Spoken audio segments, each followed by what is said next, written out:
kakin may kasla. Namin nakadship ko hama. Kema kamin to Switzerland kasi. Naraklat na kwata. Amarillo, Texas, Iowa, in Idol Azom din kasi. Chia chun zai hada na saklay nakadship ko hama chun apwa tu zong. Tuzan kasak din may haju pi dot hen yang le.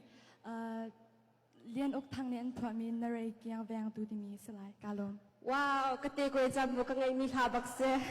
Good luck. Thank you.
Za 从来